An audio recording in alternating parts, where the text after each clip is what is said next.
Bismillahirrahmanirrahim. Assalamualaikum warahmatullahi wabarakatuh. Alhamdulillahirabbil alamin wa bihi nasta'in ala umurid dunya waddin. Wassalatu wassalamu ala asyrafil anbiya'i wal mursalin nabiyyina Muhammad wa ala alihi wa sahbihi ajmain. Allahumma inna nas'aluka ilman nafi'a wa rizqan thayyiba wa amalan mutaqabbara.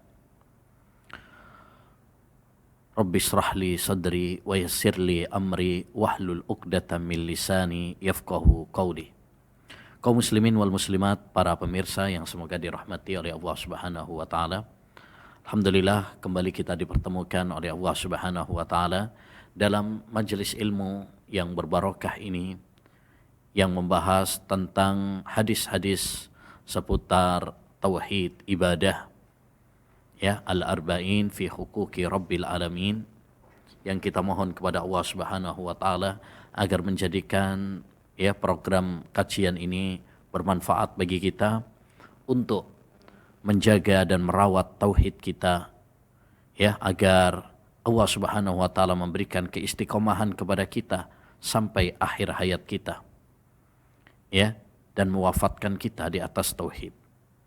Terus dan selalu senantiasa kami mengingatkan kepada para pemirsa sekalian, saudara-saudariku dimanapun berada, mari kita terus ya bersemangat mengawal tauhid kita sampai akhir hayat kita. Ya, caranya setidaknya dua hal inti yang perlu kita lakukan. Pertama, terus kita belajar ilmu agama, thalabul ilm.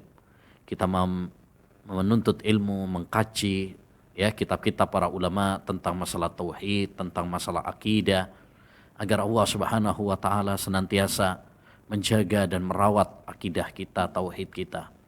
Karena ilmu adalah ya penyubur keimanan kita dan lentera yang menunjukkan jalan kita menuju surga. Yang kedua, senantiasa berdoa kepada Allah Subhanahu wa taala. Ya, senantiasa berdoa kepada Allah Subhanahu wa taala, karena hanya Allah Subhanahu wa taala yang membolak-balik hati kita, hanya Allah yang bisa membuat ketegaran dalam hati kita sehingga kita diwafatkan di atas tauhid. Kita telah sampai pada hadis yang ketiga ya dari pembahasan kitab ini. Bismillahirrahmanirrahim. An Ibni Abbas, dari sahabat Ibnu Abbas.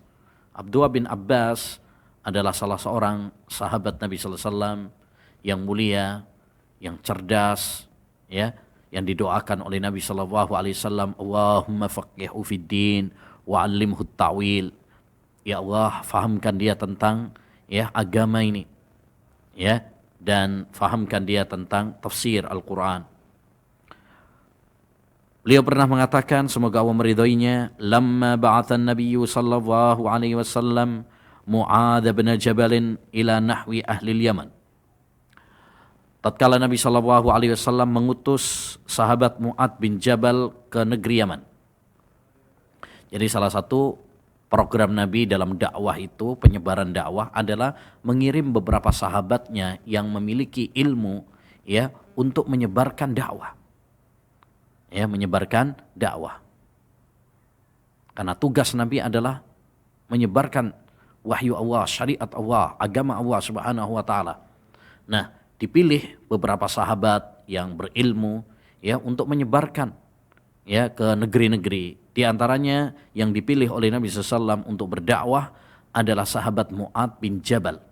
Ini salah seorang sahabat yang sangat dicintai oleh Nabi Shallallahu alaihi wasallam. Ya, Nabi pernah bersabda, ya Mu'adz, inni la uhibbuk, wahai Mu'adz, aku mencintaimu. Ya, cinta karena Allah Subhanahu wa taala. Beliau juga yang sebagaimana dalam pertemuan sebelumnya yang pernah dibonceng oleh Nabi sallallahu alaihi wasallam, dan itu menunjukkan kedekatan sahabat Mu'adz dengan Nabi sallallahu alaihi wasallam. Ya. Ketika diutus oleh Nabi sallallahu alaihi wasallam ya ke negeri Yaman sebagai dai, sebagai qadhi, hakim, ya, maka Nabi sallallahu alaihi wasallam berpesan kepadanya, innaka taqdamu ala qaumin min ahlil kitab. Wahai Mu'adz, sesungguhnya engkau akan mendatangi suatu kaum dari ahlul kitab. Ahlul kitab yakni Yahudi dan Nasrani. Ya, jadi Nabi SAW menyampaikan kepada Mu'adz biar dia persiapan. Ya, masyarakat yang kamu hadapi ini, wahai Mu'adz, adalah ahlul kitab. Orang Yahudi, orang Nasrani yang mereka itu notabene memiliki ilmu. Ya, memiliki ilmu. Makanya yang dipilih adalah sahabat Mu'adz, ulamanya sahabat. Ya, karena nanti tentu akan beradu argumen. Ya, beliau akan menyampaikan hujah-hujah, ya, didebat oleh mereka. Nah, ini juga pentingnya kita dakwah itu perlu ilmu. Qul hadhihi sabili ad'u ila Allah ala basira. Katakanlah, ini adalah jalanku, aku berdakwah kepada Allah di atas ilmu. Ya, di atas ilmu. Bukan cuma perasaan, bukan cuma semangat, tetapi atas dasar ilmu. Ya, makanya orang yang berdakwah tanpa ilmu ini akibatnya lebih banyak merusaknya daripada memperbaikinya. Sahabat, ya, Umar bin Abdul Aziz rahimahullah pernah mengatakan, man abadallaha bila ilmin kana yufsidu aksara mimma yuslih. Siapa yang beribadah kepada Allah Subhanahu wa taala tanpa ilmu, maka akan merusak lebih banyak daripada memperbaikinya. Ya, daripada memperbaikinya. Lebih banyak merusak karena tanpa ilmu, ya. Nah, falyakun awwala ma tad'uuhum ila an yuwahhidullaha ta'ala. Ya, kamu akan menghadapi ahlul kitab di negeri Yaman, maka yang pertama kali harus engkau dakwahkan kepada mereka adalah bagaimana mereka mentauhidkan Allah Subhanahu wa taala. Beribadah hanya kepada Allah, mengesahkan Allah, tidak menduakan Allah Subhanahu wa taala. Ya, ini dakwah tauhid, dakwahnya para nabi yang merupakan prioritas utama. Ya, dakwah Ahlus Sunnah wal Jamaah. Kewajiban yang pertama yang perlu kita sampaikan kepada umat adalah mengajak mereka agar beribadah kepada Allah Subhanahu wa taala. Allah Subhanahu wa taala berfirman, "Walaqad ba'asna fi kulli ummatin rasula an i'budullaha wajtanibut taghut." Dan sungguh kami telah mengutus pada setiap umat seorang rasul agar mereka menyampaikan kepada umat manusia, beribadalah kepada Allah saja dan jauhilah tauhid, sesembahan-sesembahan selain Allah Subhanahu wa taala.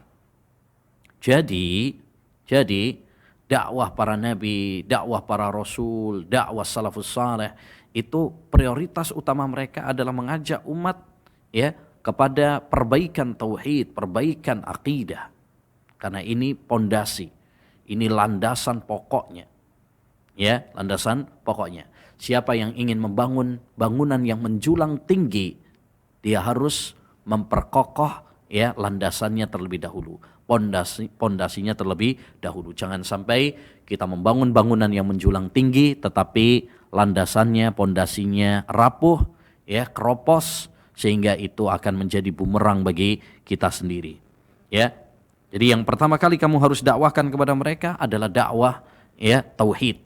Mengajak manusia beribadah hanya kepada Allah. Bertauhid, ya, kepada Allah Subhanahu wa taala. Kemudian faida arafu dzalik, kalau mereka mengetahui hal itu, sudah ngerti, sudah menerima dakwah tauhid, fa akhbirhum anna Allah qad farada alaihim khamsa shalawatin fi yaumihim wa lailatihim. Maka sampaikan kepada mereka bahwa Allah Subhanahu wa taala mewajibkan kepada mereka, ya, salat 5 waktu sehari, ya, ya, dalam sehari 5 kali. Ya, sholat subuh, sholat duhur, sholat asar, sholat maghrib, dan sholat isya. Ya, jadi setelah tauhid, yang kedua yang perlu kita sampaikan kepada mereka adalah tentang pentingnya sholat. Nah, ini menunjukkan kepada kita betapa pentingnya masalah sholat ini, karena ini adalah rukun, ya, Islam.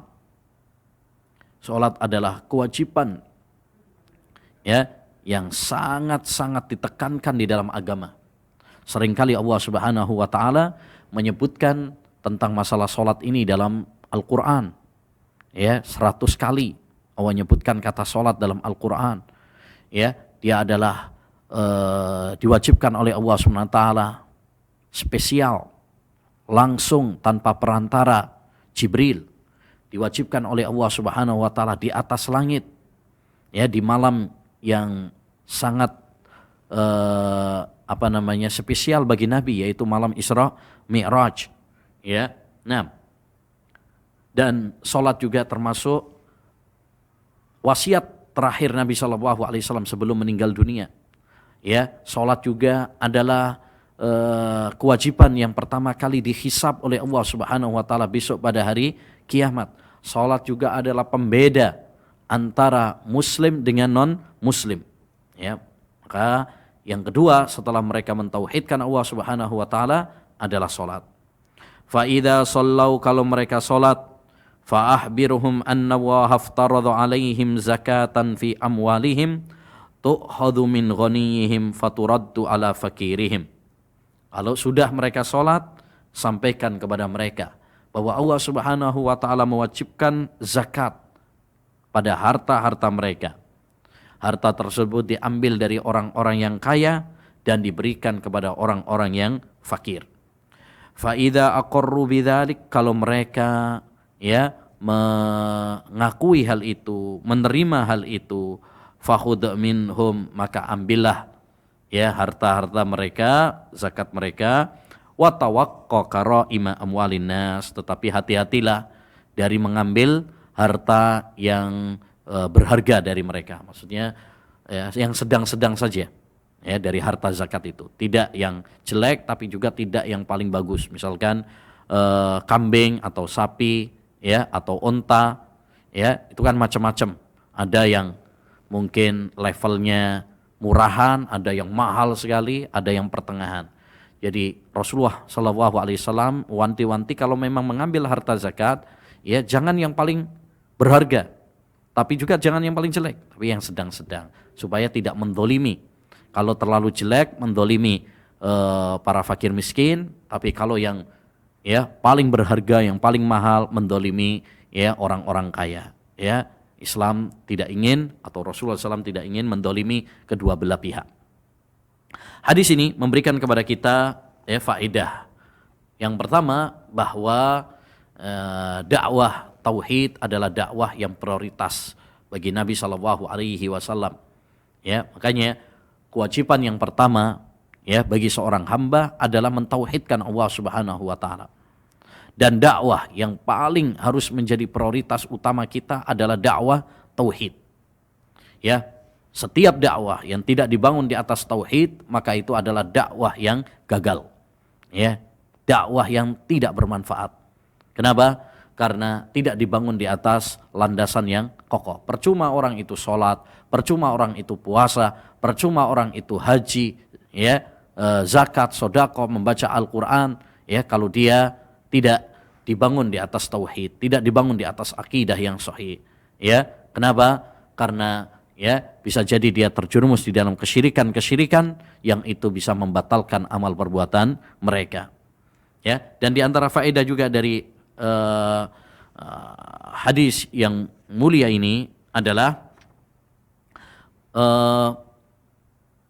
bahwa makna tauhid dalam ayat yang mulia ini, dalam hadis yang mulia ini, adalah menyerahkan ibadah hanya kepada Allah Subhanahu wa taala. Makanya dalam riwayat yang lain disebutkan falyakun awwala ma tad'uhum ilai ibadatullah. Hendaknya yang pertama kali kamu dakwahkan kepada mereka adalah beribadah kepada Allah Subhanahu wa taala. Karena makna ibadah adalah bagaimana kita menyerahkan segala bentuk ibadah ini kepada Allah Subhanahu wa taala. Tauhid. Kata sahabat Ibnu Abbas, kullu ma warada fil Qur'an minal ibadah fa ma'nahu tauhid. Setiap yang ada di dalam Al-Qur'an tentang perintah beribadah kepada Allah Subhanahu wa taala, maksudnya adalah tauhid. Contoh misalkan, wa ma khalaqtul jinna wal insa illa liya'budun. Tidaklah saya ciptakan jin dan manusia kecuali agar mereka beribadah kepadaku. Maksudnya adalah mentauhidkan aku. Beribadah hanya kepada Allah saja. Ya. Dan ibadah maknanya adalah setiap ucapan dan perbuatan yang dicintai dan diridhai oleh Allah Subhanahu wa taala. Ya. Jadi ibadah itu maknanya luas. Seperti disebutkan oleh Syekhul Islam Taimiyah rahimahullah dalam kitabnya Al-Ubudiyah. Ya, ibadah itu adalah setiap ucapan dan perbuatan yang dicintai dan diridhai oleh Allah Subhanahu wa taala. Bukan hanya sholat, bukan hanya puasa, ya, bukan hanya sedekah, tetapi setiap hal, ya, baik berupa ucapan maupun perbuatan yang dicintai dan diridhai oleh Allah Subhanahu wa taala, maka itu namanya adalah ibadah. Dan setiap ibadah harus diserahkan hanya kepada Allah semata. Tidak boleh diserahkan kepada selain Allah Subhanahu wa taala. Ya. Ya, iyyaka na'budu wa iyyaka nasta'in. Hanya kepada Engkau ya Allah kami beribadah dan hanya kepada Engkau kami minta pertolongan. Dan di antara faedah juga dari hadis yang mulia ini adalah anjuran bagi kita menyebarkan dakwah tauhid. Ya, dengan mengutus para utusan-utusan, ya. Misalkan, ya, kalau kita di pondok, ya, ngirim para santri, para ustadz untuk berdakwah, ya, pemerintah juga bisa, ya, menyebarkan para dai, para ulama untuk berdakwah di masyarakat, ya, atau sekarang juga kita bisa dengan menyebarkan buku-buku yang bermanfaat, ya, kepada umat, itu juga termasuk bagian dari dakwah tauhid. Ya, termasuk juga adalah kita sekarang ini hidup di dunia teknologi modern, ya. Kita bisa dengan menyebarkan informasi-informasi tentang TV-TV sunnah, ya, termasuk TV Al-Furqan TV ini. Kita sebarkan informasinya, ya, kepada sahabat-sahabat kita, kepada, ya, tetangga-tetangga kita, kepada kerabat kita, agar mereka, ya, menyampaikan, mendapatkan ilmu yang bermanfaat, ya, termasuk juga tarbiyah sunnah, ya, kita sebarkan, ya, majelis-majelis yang bermanfaat, media-media yang bermanfaat, ya, yang mendakwahkan tauhid, yang mendakwahkan sunnah ini. Dan di antara faedah juga dari hadis yang mulia ini adalah bahwa hadis ahad itu hujjah. Hadis ahad yaitu hadis yang diriwayatkan hanya dari satu jalur sahabat atau dua sahabat atau tiga sahabat yang tidak sampai kepada derajat mutawatir. Selama hadisnya sahih, maka itu adalah hujjah, bisa untuk dijadikan sebagai argumen landasan hukum, baik dalam masalah akidah maupun dalam masalah fikih. Ya, tidak ada perbedaan antara keduanya. Ya, jangan sampai kita seperti orang-orang ahli filsafat, orang-orang Mu'tazilah yang menolak, ya, dalil-dalil, ya, dengan alasan bahwa hadisnya hanyalah ahad, sehingga mereka banyak menolak akidah-akidah seperti siksa kubur nggak percaya, ya, seperti tentang masalah mizan timbangan tidak percaya, ya, banyak yang tidak percaya ru'yah mukminin rabbahum yaumal qiyamah, bahwa orang yang beriman itu bisa melihat Allah di akhirat, ya, tidak percaya juga. Alasannya hadis-hadisnya hanyalah ahad. Ya, tentu ini adalah pengingkaran, ya, terhadap sunnah Nabi, hadis-hadis Nabi sallallahu alaihi wasallam, ya, yang konsekuensinya adalah, ya, menolak berbagai permasalahan-permasalahan akidah yang sudah mapan dalam agama Islam yang mulia ini. Dan di antara faedah dari hadis yang mulia ini adalah tadi keutamaan sahabat Mu'adz bin Jabal, ya, di mana beliau dipilih oleh Nabi SAW untuk berdakwah, ya, untuk berdakwah, bukan orang yang baru masuk Islam kemudian suruh berdakwah, enggak, dipilih para ulama yang memiliki ilmu, karena dakwah itu butuh ilmu, ya, dakwah itu butuh ilmu. Kalau enggak punya ilmu, ya, bagaimana akan berdakwah? Faqidus syai' la yu'ti. Orang yang enggak punya sesuatu enggak mungkin memberi. Maka ini perhatian, ya, bagi aktivis-aktivis, ya. Jangan hanya bermodal semangat dalam berdakwah. Harus bermodalkan ilmu. Belajar terlebih dahulu, baru kemudian ya berdakwah. Adapun ya yang sedikit ilmunya ya atau tidak punya ilmu sama sekali kemudian dia berdakwah, maka ini merusak lebih banyak daripada memperbaiki. Selanjutnya hadis yang keempat. An Jabir bin Abdullah radhiyallahu anhuma qala, dari sahabat Jabir, semoga Allah Subhanahu wa taala meridhoinya. Beliau mengatakan, sami'tu Rasulullah sallallahu alaihi wasallam yaqul, aku mendengar Rasulullah sallallahu alaihi wasallam bersabda, man laqiyallaha la yusyriku bihi syai'an dakhalal jannah. Barang siapa yang ya berjumpa dengan Allah Subhanahu wa taala, maksudnya adalah meninggal dunia, ya wafat, dicabut nyawanya oleh Allah Subhanahu wa taala, dalam keadaan la yusyriku bihi syai'an, dia tidak menyekutukan Allah Subhanahu wa taala dengan siapapun dan apapun. Karena syai'an di situ nakirah. Ya, nakirah jatuh setelah nafi, ya, yang berfungsi umum. Jadi siapapun, apapun, ya, tidak dijadikan tandingan bagi Allah Subhanahu wa taala. Karena memang tidak ada yang layak, tidak ada yang pantas untuk dijadikan tandingan bagi Allah Subhanahu wa taala. Ya, barang siapa yang dia meninggal dunia dalam keadaan tidak ya berbuat syirik kepada Allah Subhanahu wa taala, dakhalal jannah, maka dia akan masuk surga. Ya, asalkan dia bertauhid, asalkan dia tidak menyekutukan Allah Subhanahu wa taala, maka dia kelak akan masuk surga. Wa man laqiyahu, adapun barang siapa yang berjumpa dengan Allah Subhanahu wa taala, ya, berjumpa dengan Allah Subhanahu wa taala, meninggal dunia dalam keadaan yusyriku bihi, dia berbuat syirik kepada Allah Subhanahu wa taala, menduakan Allah Subhanahu wa taala, dakhalan nar, maka dia akan masuk neraka. Ya, rawahu Muslim. Hadis ini diriwayatkan oleh Imam Muslim. Hadis ini menunjukkan kepada kita, ma'asyiral muslimin, tentang bahaya syirik kepada Allah Subhanahu wa taala. Ya, syirik adalah lawan kata dari tauhid. Kalau kita berbicara tentang tauhid, ya, maka kita juga harus membahas lawannya, yaitu syirik kepada Allah Subhanahu wa taala. Sebab tidak sempurna ya pengetahuan seorang tentang masalah tauhid sampai dia ya mengetahui lawannya, yaitu syirik kepada Allah Subhanahu wa taala. Makanya sering Allah Subhanahu wa taala ketika memerintahkan kita untuk bertauhid, maka Allah Subhanahu wa taala melarang kita juga dari perbuatan syirik. Wa'budullaha wa la tusyriku bihi syai'a. Beribadahlah kalian kepada Allah saja dan janganlah kalian berbuat syirik kepada Allah Subhanahu wa taala. Ya. Dan syirik adalah seorang ya menjadikan selain Allah Subhanahu wa taala setara dengan Allah Subhanahu wa taala. Jadi kita menyamakan makhluk dengan Allah Subhanahu wa taala dalam hal-hal yang khusus bagi Allah Subhanahu wa taala.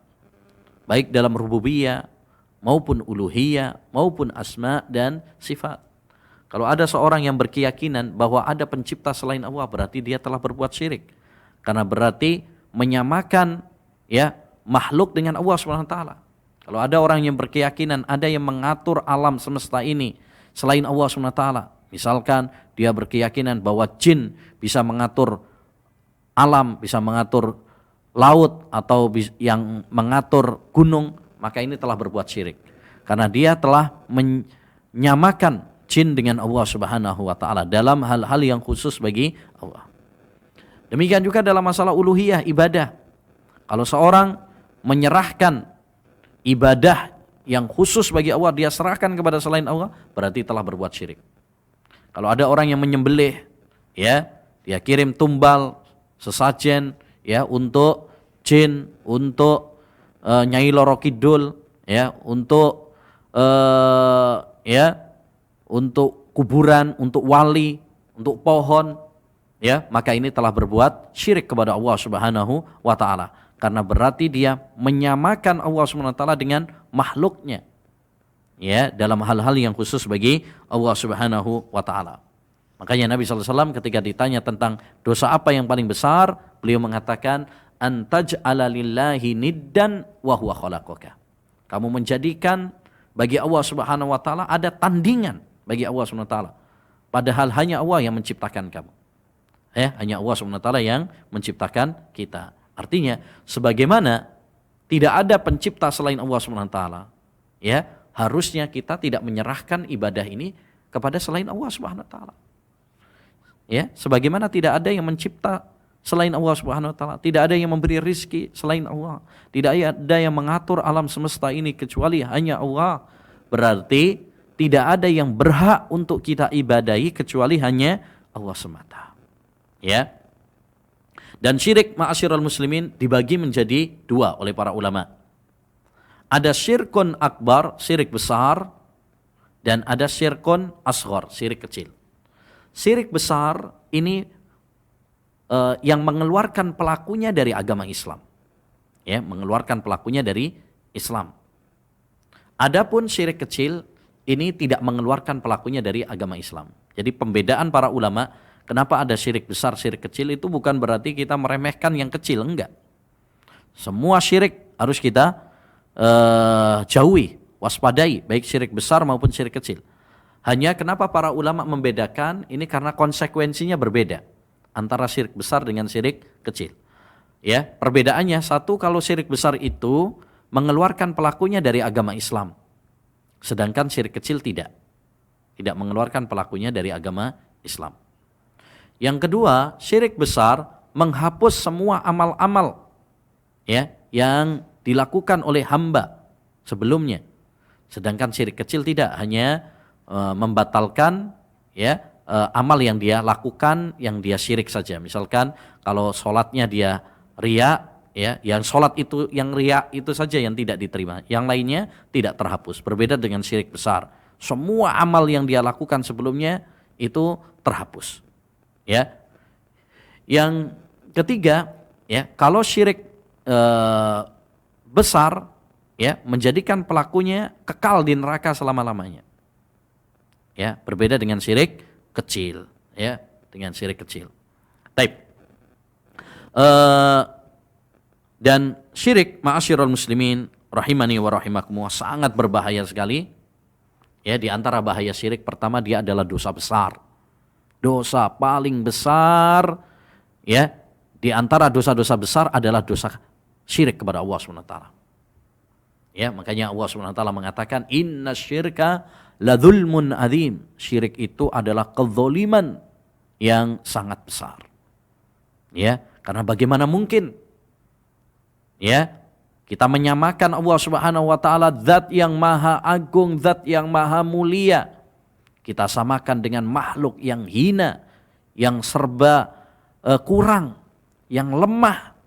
Ya, ini adalah suatu kezaliman yang sangat besar. Yang kedua, di antara bahaya syirik juga adalah, ya, Allah Subhanahu wa taala tidak mengampuni dosa syirik ini kalau, ya, pelakunya tidak bertaubat kepada Allah Subhanahu wa taala sebelum matinya. Sebagaimana Allah Subhanahu wa taala berfirman, "Inna Allaha la yaghfiru ayyushraka bihi wa yaghfiru ma duna dzalika liman yasha." Sesungguhnya Allah Subhanahu wa taala tidak mengampuni dosa syirik, tapi mengampuni dosa-dosa selain syirik bagi yang dikehendaki oleh Allah Subhanahu wa taala. Ya, di antara bahaya syirik juga, ya, dosa syirik menghapus amal-amal yang kita lakukan sebelumnya. Kata Allah Subhanahu wa taala, "Walau asyraku lahabita anhum ma kanu ya'malun." Seandainya mereka berbuat syirik, batal semua amal-amal perbuatan mereka. La in asyrakta la yahbatanna amaluka. Kalau kamu berbuat syirik, batal semua amal perbuatanmu. Amaluka di situ adalah, ya, ya, mudhaf kepada isim ma'rifat, dan itu menunjukkan umum. Semua amal perbuatanmu, bukan hanya satu dua saja, tapi semua amal yang kita lakukan ludes semuanya, tidak ada artinya.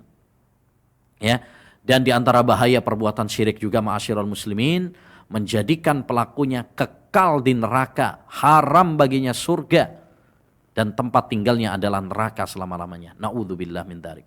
Ya, kata Allah Subhanahu wa taala, "Wa man yusyrik billah faqad harramallahu 'alaihil jannah wa ma'wahun nar wa ma lidh-dhalimin min ansar."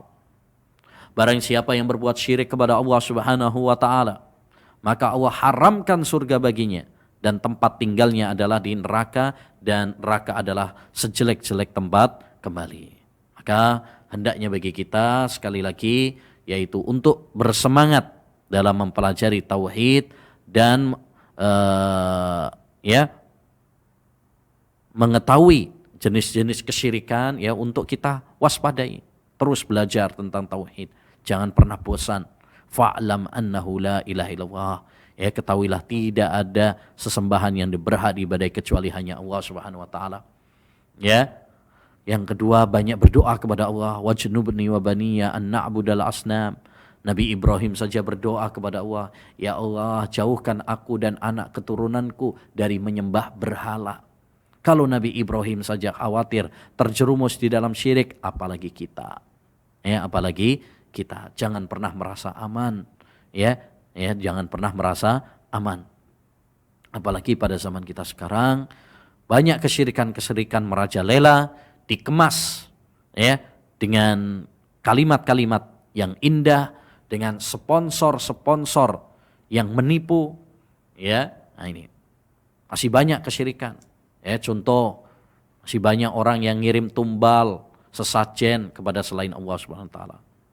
Ya, naruh kepala kerbau dikirim ke laut, ya, ke gunung, atau pas bangun tol, ya, kemudian, ya, kirim sesajen, tumbal dengan keyakinan-keyakinan tertentu supaya tolak balak dan sebagainya. Ini syirik kepada Allah Subhanahu wa taala. Atau orang-orang yang beribadah minta kepada kuburan-kuburan, minta kesembuhan, minta anak, minta jodoh, minta rezeki, minta menang dalam pemilihan. Ini termasuk syirik kepada Allah Subhanahu wa taala.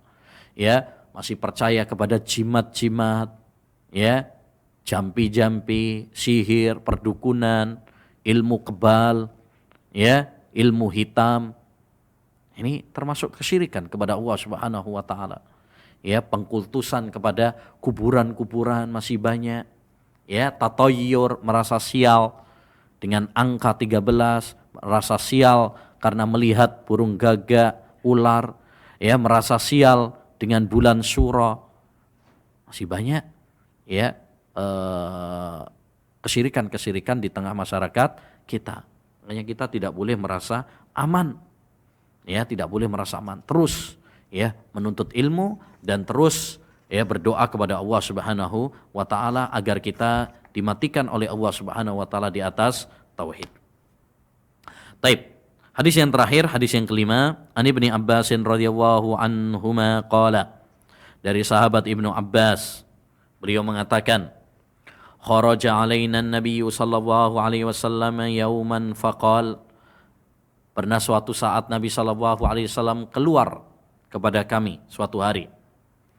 Lalu Nabi SAW mengatakan, uridat alayyal umamu, ya, dinampakkan kepadaku umat-umat. Faja'ala yamurrun nabiyyu ma'ahur rajulu, ada seorang nabi lewat, ya, pengikutnya cuma satu. Masya Allah. Ya, nabi, ya, berdakwah, yang ikut, yang beriman sama dia cuma satu orang. Wan nabiyyu ma'ahur rajulan, ada seorang nabi yang lain pengikutnya cuma dua. Wan nabiyyu ma'ahur rahtu, ada nabi yang pengikutnya rahtun 3-9. Ya. Yang parahnya wan nabiyyu laisa ma'ahu ahad, ada seorang nabi enggak punya pengikut sama sekali. Dia sendirian, enggak ada yang beriman satupun. Ini menunjukkan kepada kita ma'asyiral muslimin bahwa ya, yang menjadi patokan di dalam dakwah itu bukan berapa banyak orang yang mengikuti, tidak. Ya, masalah kuantitas itu ya bukan menjadi patokan.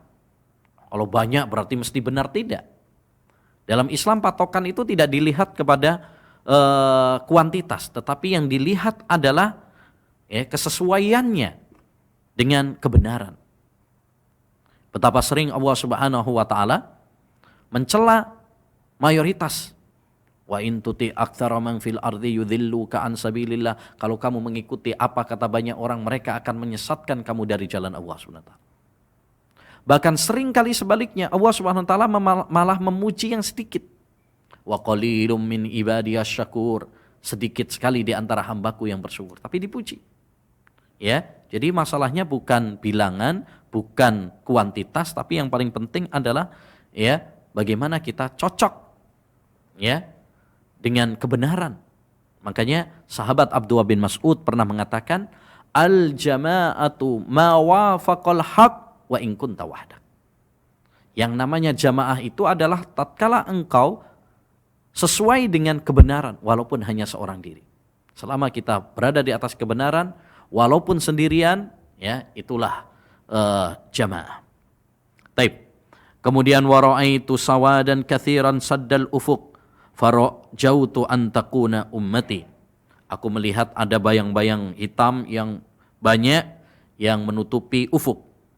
Ya, aku berharap itu adalah umatku. Fakila, kemudian dikatakan kepadaku, hadza Musa wa qaumuhu. Ini adalah Musa dan kaumnya. Jadi kaumnya Nabi Musa, pengikutnya banyak gitu ya, Nabi Musa. Summa qilali, kemudian dikatakan kepadaku, undur, lihatlah. Fara'aitu sawadan katsiran saddal ufuq. Aku melihat ada bayangan hitam yang banyak yang menutupi ufuk. Faqilali, kemudian dikatakan kepadaku, undur hakadha wa hakadha. Ya. Faqila haula'i ummatuk. Itu mereka itu adalah umatmu. Wa ma'a haula sab'una alfan yadkhuluna al-jannah bighairi hisab. Di antara mereka itu ada 70.000 yang masuk surga tanpa hisab. Ini umatmu nih. Ya, dan di antara umatmu tersebut ada 70.000 yang masuk surga tanpa hisab. Enggak pakai dihisab, langsung masuk surga. Fatafarraqan nas walam yubayyan lahum. Akhirnya para sahabat ya pulang mencar, ya, Nabi enggak menjelaskan siapa 70.000 umat Muhammad yang masuk surga tanpa hisab itu. Fatadzakara ashabun Nabi sallallahu alaihi wasallam. Akhirnya para sahabat Nabi berdiskusi ya sendiri-sendiri. Faqalu amma nahnu fawulidna fisyirk. Adapun kita ini dilahirkan dalam kesyirikan. Ya dulu para sahabat awalnya syirik, kufur. Ya, masuk Islamnya belakangan. Sudah dewasa. Walakinna amanna billahi wa rasulih. Ya, walaupun kita beriman kepada Allah dan Rasulnya, walakin haulahum abnauna. Tapi yang dimaksud oleh Nabi itu 70 itu maksudnya adalah anak-anak kita ini yang lahirnya sejak awal Islam. Kalau kita awalnya syirik gitu loh, masih pernah melakukan kesyirikan, kekufuran. Ya, berarti kita enggak masuk. Ini diskusinya para sahabat sendiri. Fabalaghan Nabiyya sallallahu alaihi wasallam, sampailah hal itu kepada Nabi sallallahu alaihi wasallam. Omongan-omongan mereka, diskusi-diskusi mereka. Faqala, maka Nabi mengatakan, humul ladzina la yatatayyarun. Ya, 70 umatku yang masuk surga tanpa hisab itu adalah kriterianya satu, mereka la yatatayyarun, tidak tiarah. Tiarah itu adalah merasa sial karena melihat binatang, ya, seperti keyakinan sebagian masyarakat, kalau ada gagak lewat tandanya ada yang mati. Kalau mau bepergian kemudian ada ular tandanya ada petaka, ya. Atau merasa sial dengan angka, biasanya angka 13. Ya, sebagian pemain bola atau pemain bulu tangkis ya atau olahraga yang lain tuh paling anti kalau nomor 13 katanya pembawa sial, ya, atau hotel atau pesawat biasanya angka 13 dilewatin. Ini karena anggapan seperti ini nggak boleh, ya. Atau kepada bulan seperti bulan Syura biasanya, terutama orang Jawa, Ya, mereka menganggap itu bulan angker, bulan naas, bulan nestapa, ya. Maka ini ya tidak dibenarkan. Baik, jadi mereka tidak tatayyur, tidak merasa sial. Wala yastarkun, mereka tidak minta ruqyah. Ya, tidak minta ruqyah. Ruqyah artinya dibacain ayat-ayat Al-Qur'an, ya. Wala yaktawun, dan mereka tidak kai. Kai itu adalah pengobatan dengan besi yang dipanaskan. Wa ala rabbihim yatawakkalun, ya, mereka tawakal kepada Rabb mereka. Jadi artinya mereka ini orang-orang yang tawakal kepada Allah Subhanahu wa taala. Ya, tidak merasa sial, karena merasa sial berarti tidak tawakal kepada Allah Subhanahu wa taala. Ya, atau minta ruqyah, ya, atau al-kai. Ya, al-kai ini adalah pengobatan pakai besi, ya. Tetapi mereka tawakal kepada Allah Subhanahu wa taala. Faqama Ukasah binti Ibnu Mihsan. Ukasah bin Mihsan ini salah seorang sahabat berkata, "Aminhum ana ya Rasulullah?" Apakah di antara 70.000 ya yang masuk surga tanpa hisab itu apakah termasuk saya wahai Rasulullah? Qala na'am, ya. Faqama akhar, lalu ada orang lain mengatakan, "Aminhum ana, apakah saya juga wahai Rasulullah?" Qala sabaqaka biha Ukasah. Kamu sudah kedahuluan oleh Ukasah. Ya, Nabi enggak pengen nanti satu persatu semua orang nanya seperti itu, ya, enggak. Jadi diputus oleh Nabi sallallahu alaihi wasallam. Baik. Hadis ini menunjukkan kepada kita tentang keutamaan tauhid. Ya, tentang keutamaan tauhid, di mana kesempurnaan tauhid itu ada dua tingkatan. Tingkatan yang pertama tingkatan yang wajib. Ya, tingkatan yang wajib bagi seorang muslim untuk mewujudkannya, yaitu kesempurnaan tauhid yang bersih dari tiga hal. Pertama, dari syirik kepada Allah Subhanahu wa taala. Ya, syirik besar. Yang kedua, dari syirik kecil dan bid'ah yang bisa merusak ya kesempurnaan tauhid. Yang ketiga adalah dari dosa-dosa besar, atau terus-menerus di dalam dosa kecil. Ya. Adapun yang kedua ini tingkatan yang kedua, tingkatan yang sempurna, yaitu tatkala seorang hanya betul-betul bergantung hanya kepada Allah Subhanahu wa taala semata. Ya. Ini hamba-hamba pilihannya. Termasuk di dalam hadis ini ya salah satu kriteria orang-orang yang masuk surga tanpa hisab, ya, mereka adalah orang-orang yang mentauhidkan Allah Subhanahu wa taala, menyerahkan segala urusan mereka hanya kepada Allah Subhanahu wa taala semata. Sehingga mereka tidak merasa sial dengan angka, dengan binatang, ya, mereka tidak perlu untuk minta diruqyah, ya, karena mereka tawakal sama Allah Subhanahu wa taala. Ya. Nah, ini keutamaan, bukan berarti kemudian tidak boleh orang itu minta ruqyah, ya. Boleh seorang minta ruqyah, tapi nanti dia enggak mendapatkan keutamaan ini. Ya. Ya. Demikian juga al-kayu, ya, pengobatan dengan besi yang dipanaskan, bukan berarti kemudian tidak diperbolehkan. Ya, boleh. Ya, boleh. Seorang melakukan pengobatan dengan al-kayu itu boleh. Ya. Tetapi ya dia nanti tidak mendapatkan keutamaan ini. Ya.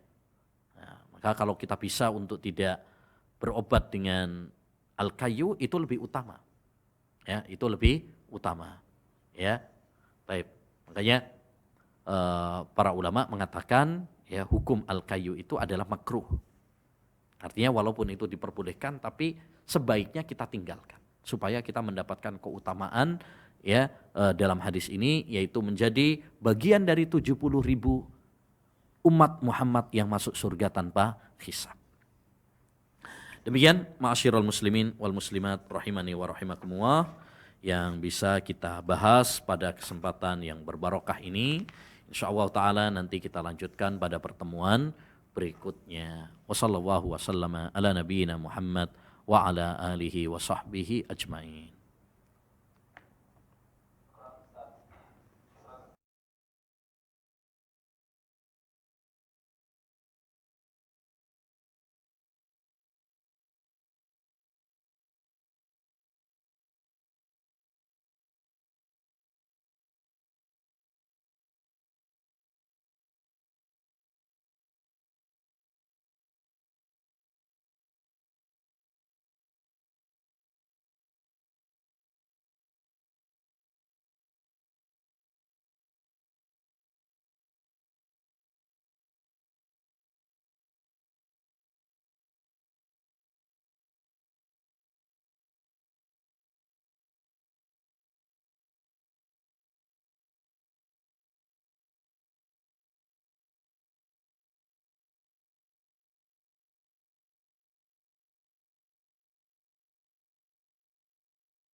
Beliau bertanya, Ustadz, banyak yang melakukan hal yang berlebihan atas nama cinta kepada Nabi Muhammad SAW hingga memohon keselamatan dan rezeki kepada Nabi Muhammad dalam syair-syairnya.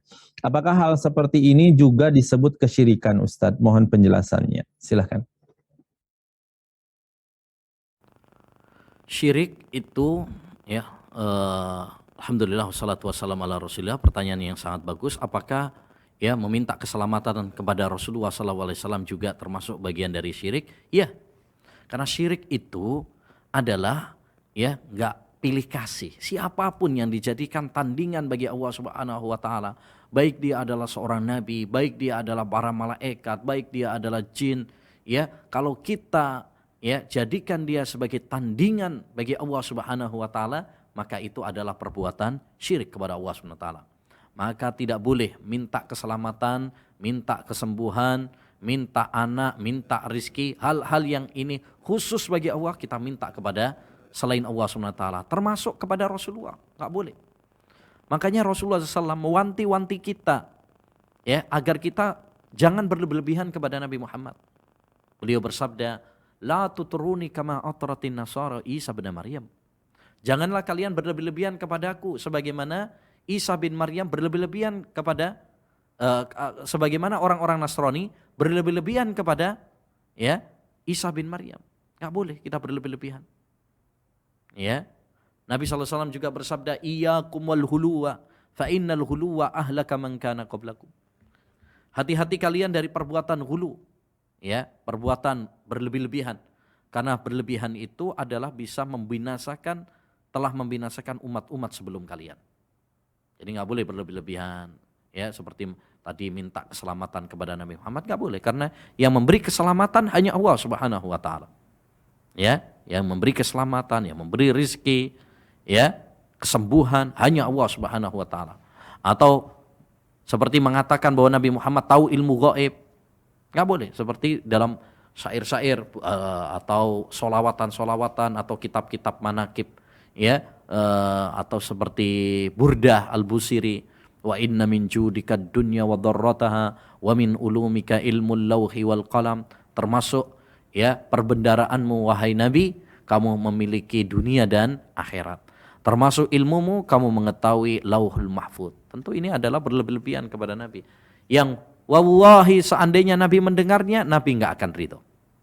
Dulu diriwayatkan dalam Musnad Imam Ahmad, ada seorang yang pernah mengatakan kepada Rasulullah sallallahu alaihi wasallam, masya Allah wa syi'ta, kehendak Allah dan kehendakmu. Mendengar itu saja Nabi marah. Aja'altani lillahi niddan, apakah kamu menjadikan saya tandingan bagi Allah? Ya, kul masya Allah wahdah, katakanlah ya kehendak Allah saja. Atau dalam riwayat yang lain, summa syi'ta, kemudian, tapi jangan disandingkan. Ya, disandingkan Nabi nggak mau. Karena itu wasilah sarana menuju kesyirikan kepada Allah Subhanahu wa taala. Ya, jadi kita mencintai Nabi, kita menghormati Nabi, kita memuliakan Nabi. Ya, bahkan tidak beriman salah seorang di antara kita sampai dia mencintai Nabi lebih daripada dirinya, daripada keluarganya, istrinya dan anak-anaknya. Ya, tapi kecintaan kita jangan sampai berlebih-lebihan, melampaui batas. Ya. Nah, wallahu a'lam. Syukran Ustadz atas jawabannya. Pertanyaan selanjutnya, Ustadz bolehkah mengucapkan madad madad ya Maulana ya Husain atau ya Sayyidi ya Rasulullah aghithni? Silakan Ustadz. Kepada Rasulullah, minta bantuan kepada Husain, ya, padahal Rasulullah demikian juga Husain telah meninggal dunia, telah wafat, telah mati. Ini tidak boleh. Ini termasuk syirkun akbar, syirik besar. Ya, aghisni ya Husain, ya, tolonglah aku wahai Husain, madad ya Rasulullah, tolonglah aku wahai Rasulullah sallallahu alaihi wasallam. Ini termasuk kesyirikan. Ya, Allah Subhanahu wa taala berfirman, "Wala tad'u ya ma'allahi ahada. Wa annal masajida lillah fala tad'u ma'allahi ahada." Masjid-masjid itu adalah milik Allah, maka janganlah kamu berdoa, janganlah kamu beribadah ya bersama Allah SWT ahadan, ya, dengan siapapun. Ya, siapapun enggak boleh. Di situ nakirah, ya, jatuh setelah nahi, ya, menunjukkan umum. Jadi siapapun, baik kepada Rasulullah, baik kepada Husain, ya, baik kepada Ali, ya. Nah, ada juga tuh yang dalam sholawat ada yang mengatakan, ya Ali bin Abi Thalib, anta masdarul mawahib. Wahai Ali bin Abi Thalib, engkau adalah sumber dari segala anugerah. Ini berlebihan. Enggak boleh. Ya, tidak diperkenankan. Jadi minta pertolongan kepada yang sudah meninggal dunia, ya, ini termasuk syirik, ya, bahkan ini syirkun akbar, syirik besar. Kita minta kepada kuburan, ya, wahai wali fulan, wahai sunan fulan, wahai kiai fulan yang sudah meninggal dunia, ya. Kenapa? Karena orang yang meninggal dunia untuk menolong dirinya saja tidak bisa, ya, apalagi menolong orang lain. Sudah meninggal dunia itu terputus. Idza matal insan inqata amaluhu. Apabila manusia telah meninggal dunia terputus amalnya. Ya.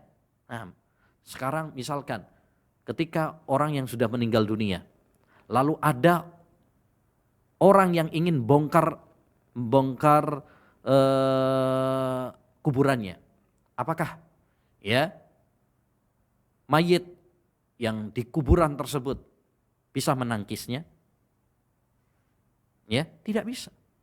Ya, kalau dia saja tidak bisa untuk melindungi dirinya, apalagi kepada yang lain. Makanya satu hal yang menarik, ya. Salah satu pelajaran penting tatkala corona ini, awal-awal corona kita tahu bahwa banyak tempat-tempat petilasan, ya, tempat-tempat yang dianggap keramat ditutup. Ya, kita lihat tempat-tempat ziarah dan sebagainya, tempat-tempat yang biasanya banyak orang ziarah di sana, minta-minta, ini banyak ditutup, ya. Demi pencegahan dari COVID, ya, sementara ditutup. Ya. Artinya apa? Mereka saja, ya, tidak bisa melindungi dirinya sendiri, termasuk melindungi dari COVID. Termasuk melindungi orang-orang yang minta-minta kepadanya dari COVID. Ya, apalagi, ya, kita minta-minta kepada dia. Ya, enggak boleh, ya, tidak diperkenankan. Istighosa, madad ya Rasulullah, atau aghisni ya Husain, ya, ini termasuk kesyirikan dan syirkun akbar, syirik yang mengeluarkan pelakunya dari agama Islam wal iyadzubillah. Wallahu a'lam. Baik, syukran Ustadz atas jawabannya. Pertanyaan selanjutnya. Assalamualaikum warahmatullahi wabarakatuh Ustadz. Apuan bertanya, yang pertama, kalau kita sudah sempat diruqyah dan tidak tahu soal 7 keutamaan masuk surga tanpa hisab, itu gimana Ustadz? Karena waktu itu masih fakir ilmu. Pertanyaan kedua, soal percaya penyakit ain, apakah itu termasuk syirik? Dan pertanyaan ketiga, borongan Ustadz Afwan. Soal percaya tidak buang air panas sembarangan terutama di wastafel atau selokan karena percaya takut terkena jin. Apa hukumnya Ustadz? Jazakallahu khairan. Silakan. Waduh, borongan ini. Satu-satu sebenarnya, biar nggak lupa. Yang pertama aja dulu, apa tadi? Kalau kita sudah sempat diruqyah dan tidak tahu soal 7 keutamaan masuk surga tanpa hisab, itu bagaimana Ustadz? Karena waktu itu masih belum tahu ilmunya atau fakir ilmu. Silakan. Kalau dia diruqyah bukan karena meminta, maka ya tidak mengapa. Ya, dalam hadis ini yang tidak memenuhi kriteria 70 adalah yang minta diruqyah. Humul ladzina la yastarqun, mereka tidak minta. Adapun kalau misalkan kita tidak minta diruqyah, kemudian ya ada ayah kita yang meruqyah kita misalkan, tidak mengapa, ya. Karena ruqyah itu pada dasarnya adalah disyariatkan, ya. Sebab ayat-ayat Al-Qur'an itu adalah obat, syifa, ya.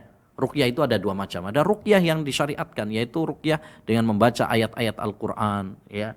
Yang kedua, ruqyah dalam arti jampi-jampi, ya itu yang nggak boleh, ya yang nggak boleh. Adapun kita bacakan ayat-ayat Al-Quran, terutama surat Al-Fatihah, ayat kursi, Qul huwallahu ahad, Qul a'udzu birabbin nas, Qul a'udzu birabbil falaq, ya ini ayat-ayat yang sangat dahsyat khasiatnya dalam ruqyah, ya maka tidak mengapa. Yang tidak mendapatkan keutamaan itu adalah kalau mereka minta. Karena kalau minta itu berarti ada semacam ya, kurang atau lemah tawakalnya kepada Allah Subhanahu wa taala, ya. Adapun misalkan seorang nggak minta tapi ternyata diruqyah atau dibawa oleh orang tuanya untuk diruqyah, ya, maka tidak mengapa dan tidak tetap mendapatkan ya keutamaan dalam hadis ini, karena yang ada dalam hadis ini adalah mereka-mereka yang tidak meminta, sedangkan si fulan tersebut dia tidak minta. Ya, dia tidak minta. Makanya disebutkan oleh Syekh kami, Syekh Khalid Al-Muslih, Dr. Khalid Al-Muslih, bahwa Syekh bin Baz, Syekh Abdul Aziz bin Baz rahimahullah ta'ala, kadang apabila beliau sakit gitu, beliau nggak minta, tapi ya orang faham bahwa beliau itu minta untuk diruqyah, tapi nggak pakai ngomong gitu, nggak pakai ngomong, ya. Nah, maka itu tidak mengapa. Intinya jangan minta-minta, ya jangan minta-minta untuk diruqyah. Tapi kalau misalkan dia diruqyah, ya tanpa meminta-minta, ya maka tetap mendapatkan keutamaan dalam hadis ini, insya Allah. Wallahu a'lam. Baik, pertanyaan selanjutnya Ustadz, soal percaya penyakit ain, apakah ini termasuk syirik Ustadz? Karena penyakit ain itu memang benar adanya. Ya, Rasulullah SAW mengatakan al-ainu haq. Ain itu benar adanya. Ain itu adalah pandangan mata jahat. Ya, ketika seorang ya melihat dengan pandangan dengki, pandangan amarah, itu bisa berakibat fatal. Ya, bisa berakibat fatal, bisa menjadikan orang yang melihatnya bisa sakit. Ya, bisa kalau bahasa kita di sini, bahasa orang Jawa ini sawan. Ya, bisa nanti dia sakit, ya nanti bahkan mungkin kesurupan, ya bisa jadi. Jadi ain itu benar adanya, ya. Nabi SAW mengatakan al-ainu haqqun, ain itu adalah hak. Jadi kalau kita percaya dengan adanya penyakit ain itu bukan termasuk syirik, ya karena memang itu adalah sesuatu yang memang benar adanya. Wallahu a'lam. Pertanyaan selanjutnya Ustadz, pertanyaan terakhir karena waktu sudah menunjukkan 21:04. Afwan, satu lagi pertanyaan ya Ustadz. Soal percaya tidak buang air panas sembarangan terutama di wastafel dan solokan karena percaya takut terkena jin. Apa hukumnya Ustadz? Silakan.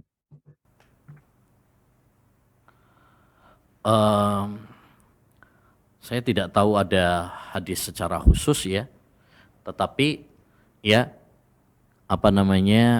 memang ya yang ada itu adalah bahwa kita perlu hati-hati mungkin di tempat-tempat yang sekiranya itu adalah markasnya jin, ya.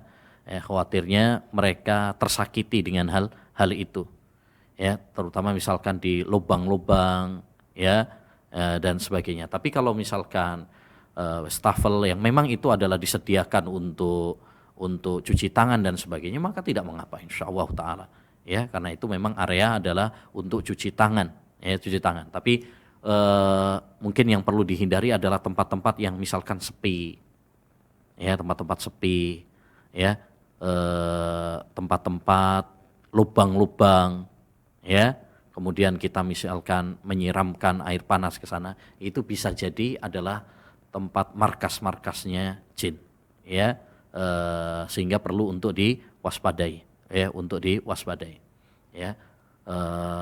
Adapun wastafel memang itu adalah tempat, ya, untuk pembuangan air, jadi memang tidak, insya Allah tidak mengapa, tidak mengapa, ya. Demikian juga misalkan di got atau selokan dan sebagainya, tidak mengapa insya Allah, karena memang itu adalah tempat pembuangan, ya. Tapi misalkan tempat-tempat yang angker, yang sepi, ya, yang tempat-tempat yang sepi, yang mungkin itu adalah, ya, kita walabatudon prediksi kuat itu adalah tempat markasnya, ya, saudara-saudara kita dari jin, ya, itu mungkin perlu untuk dihindari. Khawatirnya adalah membuat mereka terganggu, dan itu memang ada cerita-cerita seperti itu memang ada, ya, dan itu bukan suatu hal yang mustahil, karena memang kesurupan atau jin bisa mengganggu manusia itu benar adanya, ya, benar adanya. Kita percaya bahwasanya manusia bisa aja diganggu sama jin, ada yang kesurupan jin, itu benar. Akidah Ahlussunnah wal Jamaah meyakini bahwa kesurupan itu memang ada. Sebagian ahli filsafat Aqlaniyun tidak percaya, tapi Ahlussunnah wal Jamaah mempercayai adanya kesurupan, ya, al-mas was-sara itu ada, ya, dalam Al-Qur'an, dalam hadis, dan sudah menjadi keyakinan Ahlussunnah wal Jamaah, ya, kesepakatan mereka bahwa kesurupan itu ada, ya.